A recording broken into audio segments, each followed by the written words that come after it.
네, 여러분 안녕하십니까. 바로 본 TV ombudsman의 김승재입니다. 지난주에도 연합뉴스TV에서는 다양한 뉴스들을 발빠르게 보도해드린 바 있는데요. 먼저 한 주간의 주요 뉴스부터 정리해보겠습니다.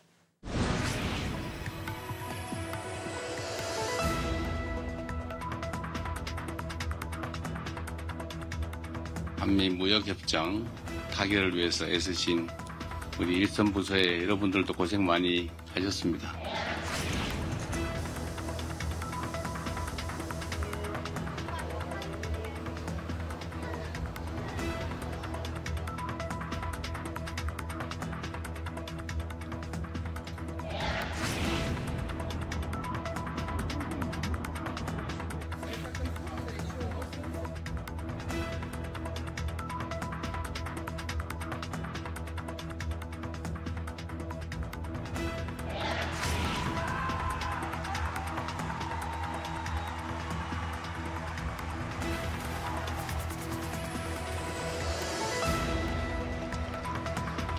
일동으로 들어온 걸 보니까 너무 가슴이 벅차올랐던 것 같습니다.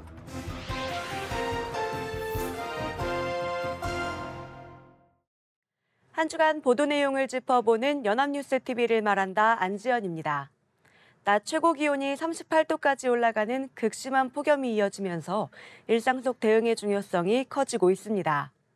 특히 고령자와 주거 취약계층, 야외 노동자 등 폭염에 직접적으로 노출되는 이들은 더욱 세심한 관심이 필요한데요. 지난주 연합뉴스TV는 이에 대한 내용을 전했습니다. 보도는 서울시가 취약계층을 위해 진행 중인 폭염 지원 현장을 조명했습니다. 주거 취약계층을 위한 안전숙소를 마련하고 거동이 불편해 반지하에서 폭염을 견디는 고령자에게 찾아가 직접 안부를 살피는 모습을 전했습니다. 보도에서는 생활지원사가 홀로 여름을 나는 할머니에게 안부를 물으며 건강을 체크하는 등 폭염에 대비하는 건강 수칙을 안내하는 장면도 함께 담았습니다. 또한 지난달 29일 뉴스포커스에서는 예초 작업장을 찾아가 야외 근로자들의 고충을 전하기도 했는데요. 날씨가 온종일 더운 탓에 예초 작업자는 돌이 튀는 것보다 더위가 더 힘들게 느껴지고 되도록 덥지 않게 안전장비는 최대한 보호할 수 있는 수준까지만 착용해 작업한다고 설명했습니다. 보도는 충분한 수분 섭취와 그늘막 설치, 폭염 대비 물품 구비, 2시간마다 20분 이상 휴식 시간을 가져야 한다는 고용노동부의 온열질환 예방 수칙을 덧붙였습니다. 아울러 폭염 집중 시간대에는 근로자들의 야외 노출 최소화를 위해 작업 시간대를 조정하고 작업 중 온열질환이 의심될 경우 반드시 119에 신고해 응급조치를 취해야 한다고 전했습니다. 두 보도는 폭염에 취약한 사람들의 일상을 조명했습니다. 기자가 직접 현장을 찾아가 거동이 불편한 고령자와 주거 취약계층, 야외 근로자 등 폭염에 직접 노출된 이들이 겪는 어려움을 사실감 있게 보여주며 당사자들의 목소리를 통해 폭염의 고통을 전했습니다. 두 보도 모두 단순한 제도 소개에 그치지 않고 폭염 취약계층의 현실을 직접 보여주며 시청자들의 공감을 유도했다는 점에서 긍정적으로 평가할 수 있습니다. 또한 이번 보도는 폭염이 모두에게 동일한 영향을 미친다는 것이 아니라 각자의 환경에 따라 다르게 체감할 수 있다는 점을 보여줬는데요. 폭염 취약계층에 대한 지속적인 관심이 필요하다는 메시지를 분명하게 전달했다는 점도 돋보입니다. 앞으로도 사회적 관심이 필요한 현장을 비추는 보도가 이어지길 기대합니다. 여름 휴가철을 맞아 해외로 떠나는 여행객들이 늘어나고 있습니다. 낯선 환경에서 갑작스러운 응급 상황이 발생하면 적절한 대응이 어려워 당황하지 않으려면 관련 정보를 미리 알아두는 것이 좋습니다. 지난달 27일 이로와이드에서는 이에 대한 내용을 다뤘습니다. 보도는 해외에서 응급 상황이 발생했을 때 활용할 수 있는 소방청 응급의료 상담 서비스를 소개했습니다. 카카오톡 채널을 친구로 추가하면 몇 번의 간단한 절차만으로도 필요한 도움을 받을 수 있다고 설명했습니다. 이와 함께 얼마 전 멕시코로 항해하던 선박에서 손목 골절상을 입은 선원이 이 서비스를 통해 신속히 초기 치료에 대한 조언을 받을 수 있었다는 사례도 함께 소개했습니다. 보도는 해외 시차를 고려해 24시간 전문 요원이 상주해 필요한 응급처치를 안내하고 있다는 소방청 관계자의 설명과 함께 이 서비스가 의료 사각지대 해소에 기여할 것으로 전망했습니다. 이 보도는 여름철 해외여행이 늘어나는 시기에 응급의료 상담 서비스에 대한 정보를 시의성 있게 전달했습니다. 단순히 서비스를 설명하는 것에 그치지 않고 실제 해외 여행객이 위급 상황에 놓였을 때 초기 대응 방법을 구체적으로 안내했습니다. 또한 공항 이용객이 안내 부스를 이용하고 QR코드를 활용하는 장면을 통해 이 서비스에 누구나 쉽게 접근할 수 있다는 점을 잘 보여줬습니다. 더불어 여행 중 발생할 수 있는 응급 상황에 실질적인 도움이 될 수 있는 정보를 제공했다는 점과 실제 이용 사례자의 목소리를 담아 서비스의 실용성을 강조한 점도 긍정적으로 평가할 수 있습니다. 하지만 실제 상담의 범위나 한계에 대한 설명은 부족해 아쉬움이 남습니다. 추후 관련 보도에서는 이러한 부분을 보완해 보다 구체적인 정보가 함께 전달되길 바랍니다. 대형 참사 이후 피해자와 유족을 향한 2차 가해가 반복되면서 사회적 우려가 커지고 있습니다. 무분별한 조롱과 비난이 온라인을 통해 확산되는 가운데 이를 막기 위한 제도적 대응 방안이 본격적으로 마련되고 있는데요. 지난주 뉴스워치의 보도 내용 살펴보겠습니다. 보도는 경찰이 이태원 참사 등 주요 참사 피해자를 대상으로 하는 2차 가해 범죄수사팀 신설에 대한 내용을 다뤘습니다. 보도에서는 국가수사본부 수사국 내에 2차 가해 수사 컨트롤타워 역할을 할 수사팀을 마련하며 총경급을 팀장으로 19명 규모라고 설명했습니다. 보도에 따르면 수사팀은 참사 희생자들을 대상으로 하는 범죄 행위 직접 수사 및 2차 가해 근절을 위한 정책기획과 법령 연구, 전국 시도청 사이버수사대 내 2차 가해 범죄 전담 수사팀을 편성하고 운영할 계획입니다. 아울러 경찰은 사이버 예방교육 실시와 온라인상 2차 가해 게시글 삭제 및 차단을 요청하는 등 사회적 경각심 제고에 노력하겠다는 방침을 밝혔다고 보도는 전했습니다. 이와 함께 보도는 피해자 중심의 법 집행과 경찰 활동은 2차 가해의 심각성을 인식시키는 장점이 있다는 전문가의 의견을 덧붙였습니다. 이 보도는 대형 참사 피해자와 유족을 향한 2차 가해 문제에 대한 제도적 대응에 주목했습니다. 경찰청이 신설한 전담 수사팀의 규모와 구성, 운영 방식 등을 구체적으로 설명해 제도 도입의 배경을 효과적으로 설명했습니다. 특히 2차 가해를 개인의 일탈이 아닌 반복되는 사회적 문제로 조명했는데요. 제도적 대응이 피해자 보호의 출발점이 될 수 있음을 보여줌과 동시에 사회적 경각심을 유발하는 역할을 했다는 점에서 긍정적으로 볼 수 있습니다.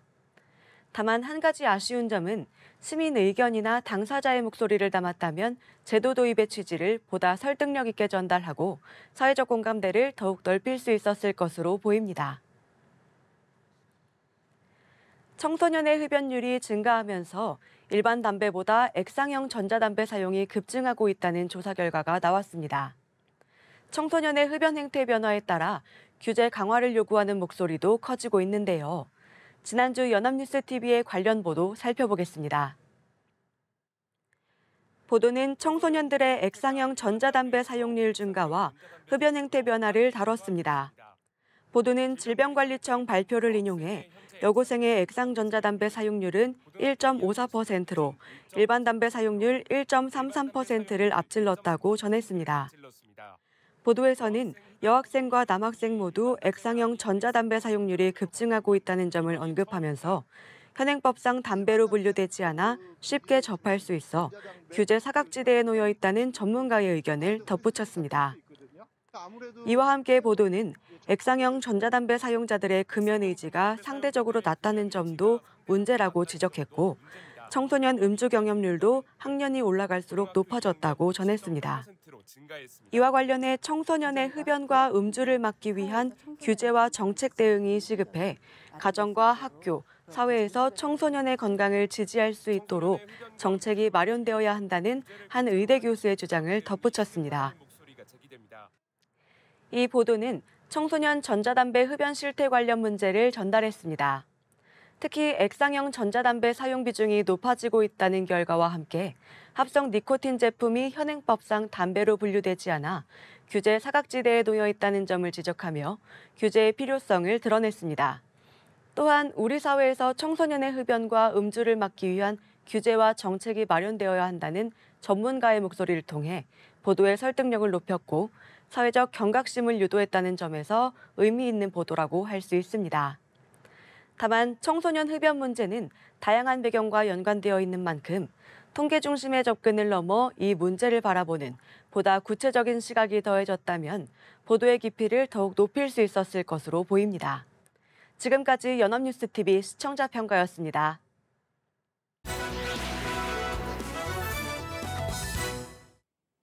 네, 이번 시간은 주말에 방영되는 제작 프로그램을 대학생의 시선으로 분석 및 평가해보는 시간이죠. 캠퍼스 TV 리포트입니다. 이번 주에는 건국대학교 강지우 학생과 함께하겠습니다. 어서 오십시오. 안녕하세요. 네, 지우 학생 지난주에 어떤 프로그램 모니터링했습니까?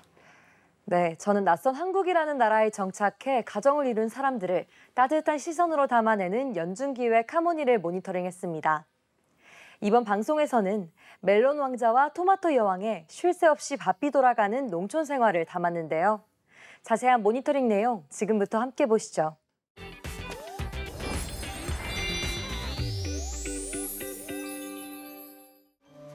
방송은 9개월간 함께 일하며 큰 힘이 되어준 듬직한 미소 씨의 동생들이 캄보디아로 떠난 뒤 질 좋은 토마토를 찾기 위해 시장 조사에 나선 남편 규성 씨의 모습으로 시작됩니다.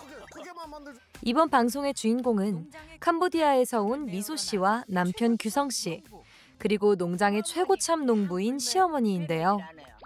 연중기획 하모니에서는 사랑이 방울방울 익어가는 멜론 왕자와 토마토 여왕의 달콤한 인생, 그 세 번째 이야기를 담았습니다. 미소 씨는 충청남도 부여군에 살고 있는데요. 토마토 경매장을 다녀온 다음 날 농사 의욕이 불타오른 남편 규성 씨는 눈을 뜨자마자 하우스로 향했습니다. 비료 농도의 비율을 기존보다 조금 더 높이기 위해서였는데요. 비료 배합률을 조절하면 토마토의 당도를 높일 수 있기 때문입니다. 규성 씨가 토마토 당도 연구에 몰두하는 동안 미소 씨와 딸 유진이는 어린이집 버스를 기다리고 있습니다. 어린 딸을 바라보는 미소 씨의 눈에는 달콤한 꿀이 뚝뚝 떨어지는데요. 곧 어린이집 버스가 도착하고 유진이를 보낸 미소 씨는 엄마에서 농부로 변신합니다. 아침부터 은행에 다녀온 규성 씨는 적금 통장을 들고 미소 씨를 데리러 왔습니다. 대한민국 국적 취득 시험에 합격한 아내를 위한 선물이었는데요. 아내가 좋아해 주기를 바라며 기대를 가득 안고 통장을 건넸지만 미소 씨는 무덤덤한 반응을 보이는데요. 규성 씨가 떠나자 수줍은 미소를 지으며 선물이 마음에 든다고 말합니다. 새 통장을 차곡차곡 채워나가기 위해 하우스로 출동한 미소 씨. 먼저 멜론 하우스를 점검합니다. 크고 있는 멜론의 영양분을 빼앗기 때문에 새로 난 열매는 제거해야 하는데요. 뽑아도 계속 새 열매가 나옵니다. 다행히 기존 멜론들은 무럭무럭 잘 자라고 있습니다. 캄보디아로 떠난 동생들이 느슨하게 묶어두었던 줄기 고정끈도 다시 단단히 조여 묶습니다. 가장 늦게 수정된 비품 멜론은 판매가 불가능해 가족들이 먹는다고 합니다.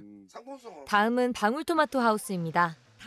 뜨거운 하우스 안에서 일하면 땀이 많이 나기 때문에 비닐하우스 문을 열어둔 채로 작업을 합니다.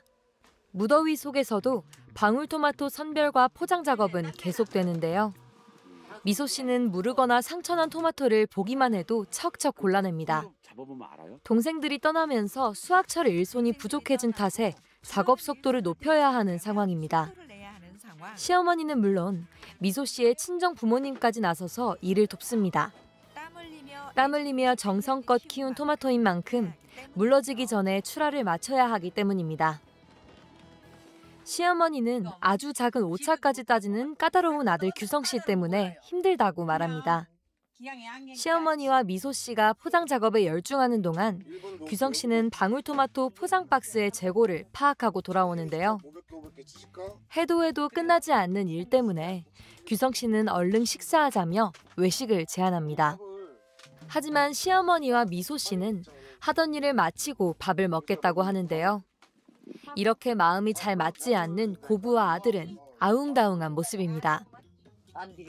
토마토 농사는 기계로 물을 주고 시스템을 수시로 점검해줘야 해서 고부가 선별과 포장 일을 하는 동안 규성 씨는 다른 하우스에서 점검 작업을 합니다.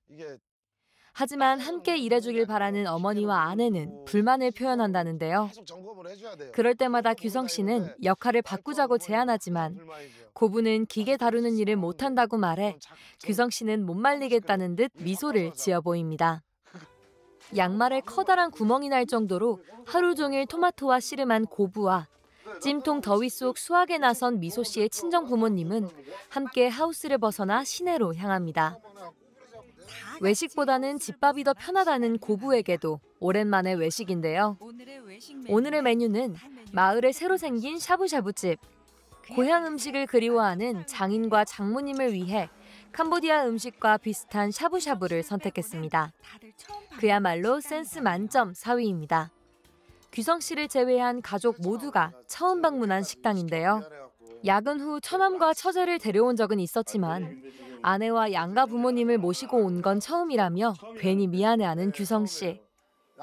그도 잠시 외식을 자주 하면 안 된다며 집밥을 먹어야 한다는 짠돌이 왕자의 면모도 드러냅니다. 처음 접해보는 음식이지만 양가 부모님은 다행히 맛있게 잘 드십니다. 모두가 든든하고 행복한 점심 나들이였습니다. 미소 씨는 한국의 농촌으로 시집와 농부의 아내가 된 지 어느덧 9년째입니다. 여름에는 덥고 겨울에는 추운 농사일이지만 한 번도 불평하지 않고 묵묵히 일해왔는데요. 시부모님을 9년간 함께 모시며 살면서도 싫은 내색 한 번 하지 않았습니다. 그런 미소 씨에게 규성 씨는 늘 고마운 마음을 가지고 있습니다.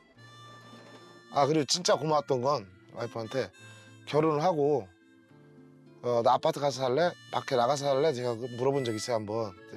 아니야, 나 그냥 여기서 엄마랑 살을래. 엄마 아빠랑 같이 살을래. 엄마 아빠 아파도 내가 같이 모실게. 그 말이 저는 제일 좋았어요. 결혼 후 어디에 살고 싶냐는 질문에 시부모님을 모시고 살겠다고 단번에 답해준 미소 씨에게 가장 고마웠다는 규성 씨. 고맙다는 말 대신 달달한 과일로 마음을 전하는데요. 외출하고 돌아오는 길에 다른 농장에서 재배한 멜론을 사왔습니다. 고부는 멜론이 달콤하다고 하지만 규성 씨는 조금 더 달아야 한다며 다른 농장과 비교해 언제 수확하는 게 좋을지 고민합니다. 멜론이 익어가는 동안 다시 토마토 출하 작업에 집중하는 가족들. 작업 중 규성 씨는 불량 토마토를 발견하게 되는데요. 사람이 하는 일이라 100% 완벽한 선별은 어렵다는 걸 알기에 그런 일을 해주는 아내에게 다시 한번 고마움을 느낍니다. 각자의 자리에서 서로에게 든든한 힘이 되어주는 가족. 방울토마토처럼 하루가 다르게 자라나는 아이들과 함께 미소 씨와 규성 씨는 오늘도 밝은 미래를 꿈꿉니다. 시부모님을 잘 모시고 아이들도 정성껏 키워내는 아내 미소 씨에게 규성 씨는 고맙다는 인사를 전하고 건강하게 잘 살아보자는 미소 씨의 다짐으로 토마토 여왕과 멜론 왕자의 이야기는 마무리됩니다. 네, 모니터링한 내용 잘 봤습니다. 지우 학생 이번 연중기획 한문이 보면서 어떤 점이 가장 와닿았어요? 네, 낯선 나라에 정착해서 살아간다는 사실 하나만으로도 충분히 힘들고 벅찬 일이라고 생각하는데요. 농촌으로 시집와 시부모님을 직접 모시고 농장 일을 하면서도 불평 한마디 없이 행복해 보이는 미소 씨를 보며 그 착실함과 부지런함을 본받고 싶다고 느꼈습니다. 자주 먹는 방울토마토와 멜론이 어떠한 과정을 거쳐 생산되는지 미소 씨의 하루를 통해 엿볼 수 있는 것도 흥미로웠습니다. 네, 수고 많았습니다. 지금까지 건국대학교 강지우 학생이었습니다. 오늘 말씀 고맙습니다. 감사합니다.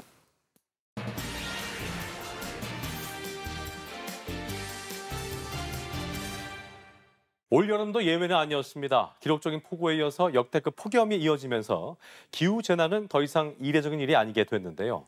피해는 반복되지만 대응은 여전히 과제로 남아 있습니다. 언론은 과연 어떤 역할을 얼마나 해냈는지 짚어보겠습니다. 도움 말씀에 한양대학교 김원 교수와 함께합니다. 어서 오십시오. 네, 안녕하십니까? 네. 자, 지난달 전국 덮친 괴물 폭우로 재산 피해도 그렇고 인명 피해도 많이 발생을 했는데요. 마을이 통째로 물에 잠겼고 산사태와 붕괴 등의 사고도 잇따랐습니다. 먼저 폭우 피해에 대한 언론 보도부터 짚어보죠. 네. 말씀하신 대로 여러 언론이 괴물폭우라는 표현을 썼을 만큼 이번 폭우는 그 강도와 피해 규모 면에서 매우 심각했다라고 볼 수 있습니다. 네. 먼저 한겨레, MBC, 연합뉴스 TV 등은 주요 언론들이 충남과 광주 그리고 경남, 경기 등 주요 지역의 강수량과 피해 규모 등을 거의 실시간으로 다루었습니다. 예. 한겨레는 충청권에 이틀 동안 최대 500ml가 넘는 매우 강한 비가 쏟아졌다고 보도하였습니다. 특히 행정안전부 중앙재난안전대책본부 브리핑 내용을 인용하며 차량 침수와 옹벽 붕괴 등으로 인해 인명 피해가 발생하였다는 점을 강조하였습니다. 예. 다음으로 중앙일보 등은 경기 북부 지역에 내린 집중호우를 보도하였는데요. 예. 지난달 20일 오전 내내 폭우가 쏟아짐에 따라서 특히 경기 가평에 새벽 폭우가 쏟아져 산사태가 나고 주택 3채가 무너져 인명 피해가 발생하였다고 보도하였습니다. 네. 이번 폭우로 전남 광주의 비 피해도 컸습니다. YTN은 전남 광주 남구 지역의 비 피해 상황을 보도하였습니다. 시간당 80ml의 비로 인해 맨홀 위로 물이 솟구치고 그리고 아스팔트가 파손되는 등 도심 기반 시설에 큰 피해가 발생하였다고 전하였습니다. 지난 27일 기준 산청 지역은 폭우와 산사태로 13명이 사망하고 1명이 실종되었습니다. 이처럼 대다수의 언론은 전국적으로 발생한 폭우 피해를 지역별로 상세하게 보도하며 예. 시민들의 안전과 대처를 위한 정보를 실시간으로 전달하고자 하였습니다. 그랬군요. 자, 이렇게 괴물 폭우가 지나가고 나니까 이번에는 괴물 같은 폭염이 이어지고 있습니다. 언론은 이 무지막지한 폭염을 어떻게 좀 보도하고 있습니까? 먼저 KBS는 이번 폭염의 원인에 대해 진단하였습니다. 네. KBS는 올해 폭염이 계속되는 이유로 더운 공기를 몰고 오는 북태평양 고기압이 한반도까지 비정상적으로 올라왔기 때문이라고 설명을 하였습니다. 예. 이 고기압이 강해진 건 필리핀 근처에서 올라온 많은 수증기 때문인데요. 그 영향으로 장맛비는 사라지고 무더위가 계속되고 있다라고 보도를 하였습니다. 기상청은 앞으로도 이런 더운 날씨와 높은 습도가 계속될 것이다라는 전망을 하였습니다. 예. 최근 기상 예보를 보면 대구보다 서울 기온이 더 높은 경우도 종종 있습니다. 연합뉴스 TV는 이런 서고동저형 폭염 현상을 원인으로 분석을 하였습니다. 그 이유는 동해에서 불어오는 시원한 바닷바람 때문이라는 것인데요. 예. 이 바람이 동해안을 포함한 동쪽 지역의 기온은 낮추지만 태백산맥을 넘어 서쪽 지역으로 넘어가는 동안 뜨거운 바람으로 바뀌면서 수도권과 강원 영서, 서울 등에 심한 폭염을 몰고 온다는 것입니다. 그렇군요. 한편 많은 언론은 폭염 속에서 발생한 온열 질환 사례를 전했습니다. 예. 밭일이나 등산, 성묘처럼 더운 날씨에 외부 활동을 하다가 증상이 나타난 경우가 많았습니다. 산업 현장 역시 온열 질환 발생 가능성이 굉장히 높은 군인데요. 예. 아시아경제를 비롯한 주요 언론은 각 지자체가 폭염 속 산업 현장을 점검하여 근로자의 온열 질환 예방을 위한 대응에 나섰다고 보도를 하였습니다. 예. 한편 헤럴드 경제는 폭우 아니면 폭염, 밥상물가 비명이라는 제목으로 극단적인 기후변화가 농산물 가격 급등으로 이어졌다라고 보도를 하였습니다. 이번 폭염 관련 보도는 원인 분석부터 피해 상황 그리고 사회 경제적 파급 효과까지 비교적 폭넓게 다뤘다는 점에서 굉장히 긍정적으로 평가를 할 수 있습니다. 특히 KBS나 연합뉴스 TV는 폭염의 구조적 배경을 설명하려는 시도가 폭우에 대한 대중의 이해를 높이는 데 기여했다라고 볼 수 있습니다. 예.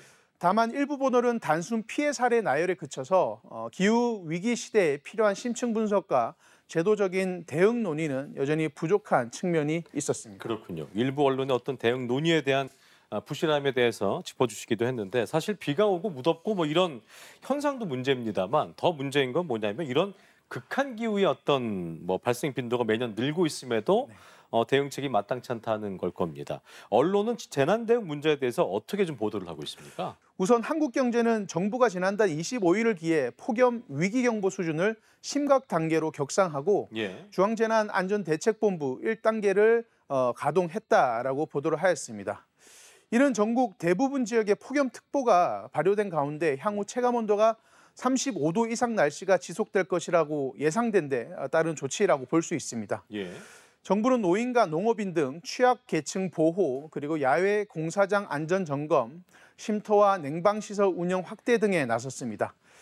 경향신문은 대전, 대구, 부산 등 주요 전국 지자체들이 드론과 살수차 등을 동원해 폭염 대응에 총력을 기울이고 있다라고 보도를 하였습니다. 예. 하지만 연일 계속되는 무더위로 온열 질환자가 속출하고 가축, 양식 피해도 커짐에 따라서 피해는 점차 커지고 있는 것이 사실인데요. 그렇군요.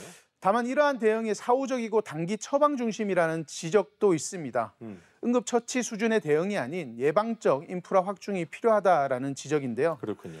또한 지역 간 대응 격차를 줄일 필요도 있다는 것입니다. 예. 특히나 농촌 지역의 경우 대도시와는 달리 예산과 인력이 부족한데 실제로 폭우와 폭염의 위험에 크게 노출된 지역이 바로 이러한 농촌 지역이라고 할 수 있습니다. 예.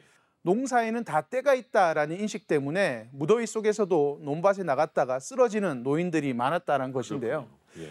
지역 소멸의 이슈 속에서 이러한 재난재해 상황에서도 농촌 지역이 또 소외되어서는 안 될 것입니다. 그렇겠네요. 기후재난 시대에 보면 당장의 피해 복구도 그렇고 대비도 중요하겠습니다만 산업 현장의 안전도 그렇고 뭐 재난 불평등까지 고려해야 할 점이 참 많을 텐데 좋았던 언론 보도도 있을 것 같습니다. 정리를 좀 해볼까요? 모두가 기후재난으로부터 안전을 보장받는 사회가 되어야 합니다. 이러한 이슈에 대한 언론들 역시 문제의식을 갖고 보도를 하였습니다. 예. 우선 충북일보는 폭염을 단순 계절 현상이 아닌 지속적이고 구조적인 기후재난으로 규정해야 한다고 보았습니다. 예. 특히 에너지 불평등에 놓인 취약계층의 위험을 집중 조명을 하였습니다. 무더위 쉼터 확대, 그리고 폭염 알림 서비스, 방문 점검 등 예방 중심의 재난 행정 필요성을 강조하며 폭염 대응이 일상적 안전 시스템으로 자리 잡아야 한다라고 지적을 하였습니다. 그렇군요. 폭염을 참으면 되는 날씨가 아니라 국가적 재난으로 인식하고 법적, 제도적 안전장치 마련이 시급하다라는 문제의식을 분명히 드러냈다는 점에서 충북일보의 보도가 의미 있다라고 할 수 있겠습니다. 그렇겠네요. 다음으로 이데일리는 기후변화로 인해 폭우, 폭염과 같은 재난이 연례화되고 있다라는 점, 그리고 이러한 것들을 뉴노멀로 인식해야 된다라고 강조를 하였는데요. 예. 전반적인 인프라가 극한 기후를 감당하기 어렵다라고 지적을 하면서 예. 200년 빈도의 기상 이변까지 고려한 재설계와 사전 예방 중심의 방제 체계 개편이 시급하다라고 주장을 하였습니다. 예. 이데일리의 보도는 재난을 더 이상 일시적인 사고가 아닌 구조적인 문제로 인식하고 장기적인 관점의 대응책이 필요하다라고 강조했다는 점에서 의미 있다라고 할 수 있겠습니다. 자, 우리가 이전에 없던 대단함을 좀 의미할 때 이런 말을 쓰죠. 역대급이다 이런 표현을 종종 사용하는데 문제는 이게 이제 좋은 데 사용해야 되는데 폭우나 폭염 앞에 이 말을 써야 된다는 게 문제인 겁니다. 그만큼 기후재해라는 것이 일상이 됐다는 건데 언론의 역할이 어느 때보다 중요해 보입니다. 끝으로 한 말씀 듣고 마무리하겠습니다. 네, 맞습니다. 그야말로 역대급 재난 상황에서 언론은 없어서는 안 되는 굉장히 핵심 주체라고 할 수 있겠습니다. 그렇습니다. 실제로 공영방송인 KBS는 재난재해 상황에서 국민의 생명과 안전을 보호하는 데 중요한 공적 역할을 수행하고 있습니다. 이는 단순히 KBS의 의지가 아닌 재난 및 안전관리 기본법에 명시가 되어 있습니다. 법으로 규정할 만큼 재난 상황에서 언론의 역할은 크다고 할 수 있는데요. 예. 공적 책임이 있는 공영 언론사뿐만 아니라 대중의 재난정보 채널이라 할 수 있는 모든 언론이 재난 상황에서 공익적 책무를 갖고 언론 활동을 임해야 할 것입니다. 그렇습니다. 먼저 언론은 정보의 신속성과 정확성을 확보해야 합니다. 예. 재난 발생 초기에는 언론이 제공하는 재난 정보가 생명과 직결될 수 있습니다. 단순히 빠르게 현장 상황을 보여주는 데서 그치는 것이 아니라 시민들이 현 상황에서 어떻게 대응해야 할지 구체적인 요령과 위험 가능성을 명확하게 알려주는 노력이 필요하다는 것이죠. 그렇군요. 정확성 역시 중요합니다. 예를 들어 폭우 상황에서 대피 유무 등 스스로 판단하기 힘든 경우가 상당히 많습니다. 이를 신뢰할 수 있는 정보를 근거로 언론이 정확하게 대신 판단해줘야 하는 것이라고 할 수 있는데요. 예. 이에 대해서는 지역 언론의 역할과 그 영향력이 크다고 할 수 있습니다. 다음으로 취약계층 중심 보도도 확대되어야 할 것입니다. 기후재난은 사회적 약자에게 더 큰 피해를 남긴다고 할 수 있는데요. 그렇죠. 노인이나 저소득층 그리고 장애인, 농촌 주민 등 폭염이나 폭우에 취약한 이들의 사항을 우선적으로 조명해야 할 것입니다. 맞습니다. 또한 언론은 단순한 재난 보도자가 아닌 재난 예방과 대비를 위한 경고자로서 역할을 또 해야 할 것입니다. 예. 폭염이 예고된 시기라면 대비 방법과 공공대피소 위치 그리고 에너지 절약 지침 등을 미리 알리는 생활 밀착형 보도가 강화되어야 한다는 것이죠. 네, 도움 말씀에 한양대학교 김원 교수와 함께했습니다. 오늘 말씀 고맙습니다. 네, 감사합니다. 저희 옴부즈맨 제작진은 여러분의 소중한 의견들을 기다리고 있습니다. 방송을 보시고 느낀 소감을 연합뉴스 TV 홈페이지 내 시청자 게시판이나 SNS로 보내주시면 됩니다. 저희는 다음 주 시간 다시 인사드리죠. 여러분 고맙습니다.